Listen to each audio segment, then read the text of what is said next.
नमस्कार दोस्तों, स्वागत है आपका स्टडी फॉर सिविल सर्विसेज में। वीडियो को पूरा देखिए। कोई भी आपका फीडबैक है, कोई सजेशन है, तुरंत वीडियो में कमेंट करके जरूर बताइए। अच्छा लगे तो वीडियो लाइक जरूर कर लीजिए और ऐसे वीडियो लगातार फ्री में पाने के लिए चैनल को तुरंत सब्सक्राइब कर लीजिए और बेल आइकन को जरूर टैप कर लीजिए ताकि आगे भी सारे वीडियो आपको मिलते रहे। यूट्यूब में फॉलो करते हैं तो प्लीज ये वाला फ्री टेलीग्राम चैनल जरूर ज्वाइन कर लीजिएगा। सारे नोटिफिकेशन, सारे अपडेट यहीं पे आते हैं, ध्यान रखिएगा। स्टडी फॉर सिविल सर्विसेज का कोई भी पेड ग्रुप अगर आपको ज्वाइन करना है तो सिर्फ 85648056060608975523864455 यही नंबर है हमारे, सिर्फ जहां पे कॉल या व्हाट्सएप कर सकते हैं। इंस्टाग्राम पे हमारा पेज जरूर फॉलो कर लीजिएगा, study for civil dot services है। ट्विटर पे हमको जरूर फॉलो कर लीजिएगा, @स्टडी फॉर सिविल्स है। सारे क्वेश्चन अटेम्प्ट करिए और स्कोर अपना तुरंत कमेंट करके बताइए। नमस्कार दोस्तों, स्वागत है आपका स्टडी फॉर एग्जाम्स में। दोस्तों, UP PCS special current affair series का यह 5वां वीडियो है। पहले 4 वीडियो आ चुकी है। अगर आपने वो वीडियो नहीं देखी है तो इसके लिए एक प्लेलिस्ट बना दी गई है। प्लेलिस्ट फॉलो करके सारी वीडियो आप लोग देख लीजिएगा। और यह वीडियो जो है आपके आगामी exam UP PCS 2024, UP PSC RO exam के लिए जो है बहुत ही ज़्यादा महत्वपूर्ण है। वीडियो शुरू करने से पहले मैं आपको बता दूं, UP PCS 2025, BPSC, MP PCS सहित कई पेड कोर्स चल रहे हैं हमारे। अगर आप हमारा कोई पेड कोर्स ज्वाइन करना चाहते हैं तो 8564880530 या 9696066089 पर कॉल या व्हाट्सएप करके पेड बुक की जानकारी प्राप्त कर सकते हैं। तो आइए वीडियो शुरू करते हैं और देखते हैं आज का पहला प्रश्न। निम्नलिखित में से कौन सा कथन सही है? 2 स्टेटमेंट दिया गया है। पहला स्टेटमेंट है, डॉक्टर सौम्या स्वामीनाथन को राष्ट्रीय क्षय रोग उन्मूलन कार्यक्रम के लिए प्रधान सलाहकार के रूप में नियुक्त किया गया है। दूसरा स्टेटमेंट है, भारत में टीबी मुक्त के लिए लक्षित वर्ष जो है 2030 है। तो इसमें जो आपका सही स्टेटमेंट है वो आपका केवल पहला है। इसमें इसका आंसर जो हो जाएगा वह केवल 1 हो जाएगा। इसका ऑप्शन ए वाला सही है। हाल ही में जो है डॉक्टर स्वामीनाथन को जो है राष्ट्रीय क्षय रोग उन्मूलन कार्यक्रम के लिए प्रधान सलाहकार के रूप में नियुक्त किया है भारत सरकार ने। और भारत में टीबी मुक्त के लिए जो लक्षित वर्ष है वह 2030 नहीं, वह 2025 है। 2025 है। तो इसका ऑप्शन ए सही है। अगला प्रश्न देखते हैं हम लोग। अगला प्रश्न है, विश्व हिंदी दिवस के संदर्भ में कौन सा कथन सही है? यह प्रतिवर्ष 14 सितंबर को मनाया जाता है। दूसरा स्टेटमेंट है, यह पहली बार 2006 में मनाया गया था। तीसरा स्टेटमेंट है, 2024 की थीम पारंपरिक ज्ञान से कृत्रिम बुद्धिमत्ता तक, यह जो है 2024 की थीम है। इसमें आपका कौन सा स्टेटमेंट सही है आपको यह बताना है। केवल एक और 2, केवल 2 3 या केवल 1 या इन सभी। तो इसका सही आंसर हो जाएगा आपका ऑप्शन बी, केवल 2 और 3। दूसरा स्टेटमेंट और तीसरा स्टेटमेंट इसका सही है। विश्व हिंदी दिवस जो है यह आपका 10 जनवरी को मनाया जाता है। 10 जनवरी को मनाया जाता है। 14 सितंबर को राष्ट्रीय हिंदी दिवस मनाया जाता है। राष्ट्रीय हिंदी दिवस यह 14 सितंबर को मनाया जाता है। और विश्व हिंदी दिवस जो पहली बार 2006 में मनाया गया था। और 2024 की जो थीम है इसकी पारंपरिक ज्ञान से कृत्रिम बुद्धिमत्ता तक इसकी थीम है। तो इसका ऑप्शन बी जो है वह सही है, 2 और 3। बढ़ते अगले क्वेश्चन की तरफ। अगला जो क्वेश्चन है, निम्नलिखित में से कौन सा कथन सही नहीं है? इसमें सही नहीं पूछा जा रहा है। पेंच टाइगर रिजर्व को भारत का पहला डार्क स्काई पार्क घोषित किया गया है। दूसरा स्टेटमेंट है, दुनिया की पहली ब्लैक टाइगर सफारी असम में शुरू की जाएगी। इसमें जो सही नहीं है वह आपका ऑप्शन दूसरा वाला स्टेटमेंट जो है वह सही नहीं है, यानी केवल 2। इसका बी सही आंसर। पेंच टाइगर रिजर्व को जो है भारत का पहला डार्क स्काई पार्क घोषित किया गया है, यह आपका स्टेटमेंट सही है। और दुनिया की पहली जो ब्लैक टाइगर सफारी शुरू की जाएगी वो आपका उड़ीसा में शुरू की जाएगी। उड़ीसा में सिमलीपाल टाइगर रिजर्व है, उसी के पास में जो है यह ब्लैक टाइगर सफारी शुरू की जाएगी। इसका ऑप्शन बी सही है। अगला प्रश्न देखते हैं हम लोग। निम्नलिखित में से कौन सा कथन सही है? इसमें सही पूछा जा रहा है। हाल ही में विजया भारती सयानी को भारत के राष्ट्रीय मानवाधिकार आयोग के कार्यवाहक अध्यक्ष नियुक्त किया गया है। दूसरा स्टेटमेंट है, भारत का राष्ट्रीय मानवाधिकार आयोग 1993 में स्थापित किया गया था। इसका दोनों स्टेटमेंट जो है वह सही है। राष्ट्रीय मानवाधिकार की स्थापना जो है 1993 में हुई थी। और हाल ही में जो है भारत के राष्ट्रीय मानवाधिकार आयोग की कार्यवाहक अध्यक्ष के रूप में जो है विजया भारती सयानी को नियुक्त किया गया है। इसका ऑप्शन सी सही है। 1 और 2 दोनों। हाल ही में किस देश ने हिम तेंदुए को आधिकारिक तौर पर अपना राष्ट्रीय प्रतीक घोषित किया है? तो यह जो है किर्गिस्तान। किर्गिस्तान ने हाल ही में जो है हिम तेंदुए को अपना आधिकारिक तौर पर जो है राष्ट्रीय प्रतीक घोषित किया है। तो इसका ऑप्शन ए सही है। हाल ही में किस राज्य सरकार ने देश का पहला डुगोंग संरक्षण रिजर्व अधिसूचित किया है? कर्नाटक ने, केरल ने, तेलंगाना ने, तमिलनाडु ने। तो इसका सही आंसर हो जाएगा, वह हो जाएगा आपका ऑप्शन डी। देश का पहला जो डुगोंग संरक्षण रिजर्व स्थापित किया जाएगा वह तमिलनाडु में। इसका ऑप्शन डी सही है। हाल ही में हुए विस्फोट के कारण खबरों में रही इबू ज्वालामुखी किस देश में स्थित है? थाईलैंड में, इंडोनेशिया में, अमेरिका में, जापान में। तो इसका सही आंसर हो जाएगा आपका ऑप्शन बी। इबू ज्वालामुखी जो है इंडोनेशिया में स्थित है और हाल ही में जो इसमें विस्फोट हुआ था। इसका ऑप्शन बी सही है। निम्नलिखित में से कौन सा कथन सही है?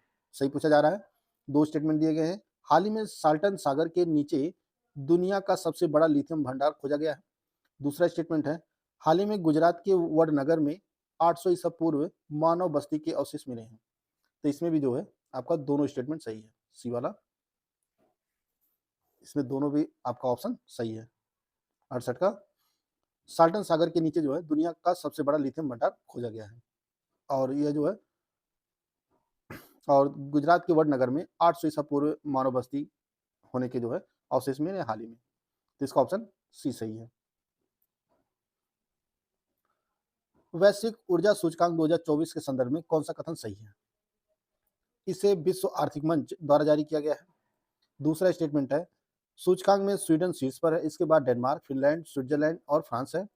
तीसरा स्टेटमेंट है, इस सूचकांक में भारत 67वें स्थान पर है। तो इसमें जो आपका पहला स्टेटमेंट है और दूसरा स्टेटमेंट दोनों सही है। तीसरा स्टेटमेंट गलत है।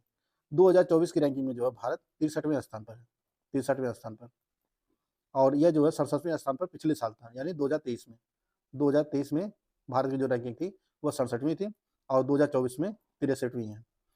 वैश्विक ऊर्जा संक्रमण सूचकांक को जारी जो करता है वह विश्व आर्थिक मंच, और इसमें शीर्ष के जो देश हैं स्वीडन सबसे शीर्ष स्थान पर है, इसके बाद डेनमार्क है, इसके बाद फिनलैंड है, इसके बाद स्विट्जरलैंड और उसके बाद जो है फ्रांस है आपका। तो इसमें आपका 1 और 2 स्टेटमेंट सही है, यानी पहला वाला ऑप्शन। अगला प्रश्न देखते हैं हम लोग। इकोनॉमिस्ट इंटेलिजेंस यूनिट EIU के डेमोक्रेसी इंडेक्स 2023 के संदर्भ में कौन सा कथन सही है? इस सूचकांक में नॉर्वे, न्यूजीलैंड और आइसलैंड क्रमशः शीर्ष स्थान पर है। भारत इस इंडेक्स में 41वें स्थान पर है। तो यह जो है आपका ऑप्शन सी सही है। इकोनॉमिस्ट इंटेलिजेंस यूनिट के डेमोक्रेसी इंडेक्स 2023 में जो है भारत की जो रैंकिंग है वह 41वीं और शीर्ष के जो देश हैं नॉर्वे पहले स्थान पर, दूसरे स्थान पर जो है न्यूजीलैंड है, तीसरे स्थान पर आइसलैंड है। इसका ऑप्शन सी सही है। दोस्तों, अगर आप यूपी जूनियर असिस्टेंट 2024 मेंस की कंप्लीट तैयारी करना चाहते हैं तो इसके लिए हमारा पेड ग्रुप शुरू हुआ है। यह पेड ग्रुप आपको ज्ञान सर एजुकेशन ऐप पर उपलब्ध है। इस पेड ग्रुप में आपको complete study material, test series सब कुछ जो है एक ही जगह प्रोवाइड की जाएगी। इसमें आपको oriented selection material, complete notes, recorded classes, latest trend pattern के अनुसार अपडेटेड सिलेबस कंप्लीट कराया जाएगा। 20 टेस्ट सीरीज प्रोवाइड की जाएगी और इसकी जो वैलिडिटी होगी वह 9 मंथ की होगी। इसके लिए जो फीस है वह 999 रुपये है। अगर आप ज्ञान सर कूपन कोड यूज करेंगे तो आपको 20% का डिस्काउंट मिल जाएगा और यह फीस हो जाएगी 799 रुपये। तो आप लोग ऐप स्टोर से जो है ज्ञान सर एजुकेशन ऐप डाउनलोड कर लीजिए और यहाँ से जो है आप लोग टेस्ट को परचेज कर सकते हैं। चंद्र मिशन चांग E6 के संदर्भ में निम्नलिखित में से कौन सा कथन सही है? इसमें सही पूछा जा रहा है। पहला स्टेटमेंट है, चीन चंद्रमा के अंधेरे वाले हिस्से में दूसरी बार अपना यान चांग E6 उतारने वाला दुनिया का पहला देश बन गया है। और दूसरा स्टेटमेंट है, यह चंद्रमा से मिट्टी और पत्थर का सैंपल लेकर धरती पर जो है वापस लौट आया है। इसमें आपका दोनों स्टेटमेंट सही है। इसका ऑप्शन 1 और 2 दोनों सही है। बढ़ते अगले क्वेश्चन की तरफ। अगला क्वेश्चन है, पृथ्वी अवलोकन उपग्रह EOS-8 के संदर्भ में निम्नलिखित में से कौन सा कथन सही है? पहला स्टेटमेंट है, इससे 16 अगस्त 2024 को इसरो ने श्रीहरिकोटा के सतीश धवन स्पेस सेंटर से SSLV D3 रॉकेट से सफलतापूर्वक लॉन्च किया। दूसरा स्टेटमेंट है, यह आपदा निगरानी, पर्यावरण अवलोकन और निगरानी जैसे विभिन्न कार्यों के लिए यह उन्नत तकनीक है। और तीसरा स्टेटमेंट है, इस उपग्रह को लॉन्च करने के लिए, तो यानी यही वाला रिपीट हो गया इसमें, तो इसमें जो है आपका सभी सही है। इस क्वेश्चन में जो है तीनों स्टेटमेंट सही है। इसरो ने जो है पृथ्वी अवलोकन उपग्रह को 16 अगस्त 2024 को श्रीहरिकोटा से लॉन्च किया था। किस रॉकेट से? SSLV D3 से। इसका ऑप्शन डी सही है। अगला प्रश्न है, हाल ही में उत्तर प्रदेश पर्यटन विभाग ने किस जिले में स्थित सलखान फॉसिल पार्क को यूनेस्को की विश्व धरोहर सूची में शामिल कराने का प्रस्ताव पेश किया है? आपको ये बताना है, सलखान फॉसिल पार्क जो है किस जिले में स्थित है? गोंडा में, गोरखपुर में, मिर्जापुर में या सोनभद्र में? तो इसका सही आंसर आपका ऑप्शन डी है। सलखान फॉसिल पार्क जो है यह सोनभद्र जिले में स्थित है। इसका ऑप्शन डी सही है। हाल ही में अलीगढ़ मुस्लिम विश्वविद्यालय की पहली महिला कुलपति कौन बनी है? 4 ऑप्शन दिया गया है, नईमा खातून, शबनम खातून, नजमा अख्तर, अस्मा रहमान। तो आपका ऑप्शन इसमें ए सही है। नईमा खातून जो है अलीगढ़ मुस्लिम विश्वविद्यालय की पहली महिला कुलपति बनी है। इसका ऑप्शन ए सही है। उत्तर प्रदेश सरकार ने वित्तीय वर्ष 2024-25 से मुख्यमंत्री कन्या सुमंगला योजना के लिए अनुदान राशि 15,000 से बढ़ाकर कितने रुपए कर दी है? 20,000, 25,000, 30,000, 35,000। तो इसका सही आंसर हो जाएगा आपका ऑप्शन बी। उत्तर प्रदेश सरकार ने मुख्यमंत्री कन्या सुमंगला योजना के लिए जो है, जो पहले 15,000 रुपए सरकार देती थी साल में, उसे अब बढ़ाकर जो है सरकार 2024-25 वित्तीय वर्ष से 25,000 कर दिया है। इसका ऑप्शन बी सही है। दोस्तों, ये कुछ महत्वपूर्ण करंट अफेयर थे जो आपके आगामी एग्जाम के लिए बहुत ही ज़्यादा महत्वपूर्ण है। वीडियो अगर आपको अच्छा लगा तो लाइक कर सकते हैं, चैनल को सब्सक्राइब कर लीजिए। मिलते हैं नेक्स्ट वीडियो में, तब तक के लिए जय हिंद, जय भारत।